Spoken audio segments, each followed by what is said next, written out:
So why is the military still using a design that literally predates the pocket calculator?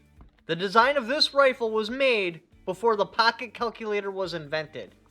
And yes, I know there's this stupid leather sling on there, but this is my stepmom's deer rifle, and that's the sling she chose. And they will continue to use this design until we have something like a phased plasma rifle with a 40-watt range. There's actually really good reasons for this. To the whiteboard of knowledge. Now the design has improved. One, they ditched iron sights. They're pretty much gone.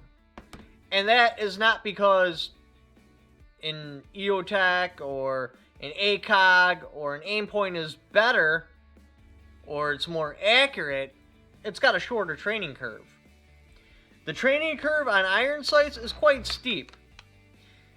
And you would think, because obviously you're watching this channel and you're obviously into guns, that it's not that steep. Iron sights are a piece of cake. I learned how to use iron sights when I was 8 years old. Well, you got to understand the demographic coming into the military. So let's look at the soldier itself. 82% of the population in America lives in a population center, like New York City, California, something like that. If you don't believe me, just look at the voting map for Donald Trump. Even though the entire country voted for Donald Trump, he lost the popular vote by a wide margin. That's because people are concentrated in very small spaces. So 82% of the country in a population center. That means 82% of the people that are going to go into the military, statistically speaking, will have basically a 0% chance at having any experience or shooting regularly at all past 25 yards. Yes, if they're really into firearms, yeah, there's indoor ranges, but past 25 yards, not so much. And it's a different ball of wax when you start shooting farther than 25 yards. The next reason, low kick, 30-round magazine, the weight of the rifle. This 82% really plays out too. They did a study past, World War II, and they found out only 15 to 20% of the people shoot to kill. 82% of the people come from a population center. So that probably means the people that don't come from a population center are the only ones shooting to kill because they actually have the experience with taking real life, like deer hunting, turkey hunting, etc. And, the translation's kind of weird because you're at the shooting range, you see people just drilling silhouette targets, and you assume that, just a couple of shots, will get your target. I'm being generous to the military. I pulled up a bunch of different numbers. They're all reading different things, but a nice, even, round number that's somewhere in the middle. 150,000 rounds fired per enemy combatant killed. Because, if you don't get them on the first try, just go ahead and try 150,000 more times. And, sooner or later, you put that much lead in the air, you're eventually going to score a hit. So, let's pretend we go with something, I call it a long action. Now, there's this old system of determining actions, but that system's obsolete when you're talking about AR-15s because the old system would take the length of the cartridge, and that's how they would determine the action size. And they considered a 223 a mini. Well, we have rifles now in 22 long rifle that are semi-automatic, 9mm. So what I do is I consider this a short action and then an AR-10 a long action. Just so we're on the same page.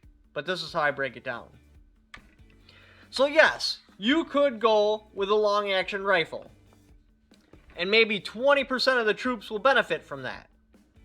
And there's even talk about going with this new 6.8 that's going to replace the M4, which is completely ridiculous. That's just not going to happen. So let's pretend we go with a long action. Well, you're going to want a 20-round mag because if you put in a 30, it just gets unwieldy and unheavy. So you're lowering down the opportunity to impact your target by 1/3. So you're already cutting down the accuracy. Because they use accuracy by volume. They don't it's weird. It literally takes now this is my generous number, 150,000 projectiles in the air to get one enemy combatant killed. So if you're carrying less ammunition, you have a less possibility of killing an enemy. It's just the way it works. So anyway, you're reducing the magazine size, you're increasing the recoil, which is going to increase training time because recoil management's an actual thing. It's going to require a stronger soldier, so now you're going to need a more hardcore basic training. It's going to have to be a longer basic training because you got to get the soldiers more fit, because not only is the rifle going to be heavier, they're going to be carrying heavier ammunition. The ammunition is going to cost more to ship around. You can fit, what is it? I actually did another video. I'll put a card at the end where I actually broke down the logistics. But I think it's like 2 or 3 5.56 rounds for the same weight of one 6.8, their new cartridge they're looking at. So it's going to cost more money to ship around the ammo. It's going to cost more money to feed the soldiers. You're increasing the training curve.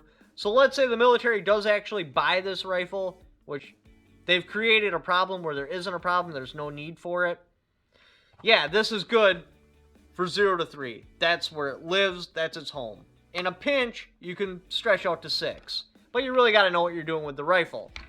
So 0 to 3, this rifle dominates. Right now, there's nothing better. If you wanted to go farther, well, that's where your 20%, Wisconsin or Oklahoma or Texas person comes from. That actually knows how to shoot, understands dope, understands the geometry even before they go into the military, so they don't require a whole lot of training. That's their designated marksman. They're going to get a longer barrel, possibly a 308, possibly an M110, something like that will fill in the gap. Because you only need like a couple of those people. Because in order to actually need that person, you would need a person farther than 600 yards. You would have to have no air support whatsoever. You would have to have no artillery support, because otherwise if someone's that far away, you're just calling the A-10, brrr, problem solved. So you basically have to have no communications. So it's a very niche situation where you would need something that would shoot farther than 600, and that doesn't live in the 300-yard home. Which it's already filled with the designated marksman. To say that the 5.56 is not a very effective round, well, anybody that's saying that has never actually shot living tissue with a 5.56. I can assure you, it's very effective. And if you don't want to take my word for it, just ask Kyle. He'll tell you how effective it is. The point is, to get rid of the M16 M4, you would drastically increase the costs. And the troops would suck a whole lot more with that rifle. Because the training curve would be a whole lot steeper, and you still got to push out soldiers. I highly doubt they're going to add another couple of months to basic training to learn a rifle to do the job that this rifle already does very effectively. Now, eventually, when we get your phased plasma rifle with a 40-watt range, and there's 0 recoil, there's 0 geometry to worry about, and it beeps when you're on target, so it'll be like, beep, beep. You're lined up, and then you pull the trigger. That would be the only realistic possibility of a weapon system that could replace this. Right now, it's just not replaceable. There is nothing that compares to it. Anything you can shove in this action, you're either giving up magazine capacity, you're either giving up range, or you're giving up terminal ballistics. You got to remember the 2200 feet per second law. That is, any projectile moving faster than 2200 feet per second interact with a target differently than projectiles moving slower than 2200 feet per second. So you'd have to have a projectile that still holds a total of 30 rounds and is the exact same size magazine, that weighs equal to or less than the 5.56, holds 2200 feet per second out to 300 yards, because that's this rifle's home, but still has the capabilities of going to 600 yards in a pinch. It's just not going to happen. There's nothing you can throw together, because the 223 cartridge, that was a genius. Perfect cartridge. It is absolutely perfect. It is the right amount for this size of target, this kind of target. within 300 yards and out to a pinch out to 600 yards. You just can't do it. It's not possible. You have to go up to a long action, and that's where they're looking at their 6.8 spear, which they will buy some of those rifles, but it'll be a flop. It'll never be adopted just because there's way too many disadvantages. Now you're taking, okay, so 0 to 3, oh, we'll just forget about that. Forget about 0 to 3. Let's concentrate on 3 to 600 because that's where it really excels over the 5.56. You're giving up everything close, where most kills are probably made, in close range. And then what would be the point of a designated marksman? It makes no sense. Why would I want to take something that excels from 0 to 3 but can still work 3 to 6, just not very well, and trade that for something that works really well from 3 to 6, but kind of sucks at 0 to 3 because the rifle's heavy, it's got a slower swing rate, there's more muzzle climb. It's a much harder cartridge to use. I could put more projectiles, more kinetic energy on a target, 0 to 3 with a 5.56 over like the 6.8 because of the reduced recoil, less felt recoil. I could probably get like 2 or 3 5.56 accurate shots on target where I could only get maybe one of the 6.8. So even though this has only got, what is it, 1,500? I'm pulling the number out of the air. It'll be close, but not exactly close.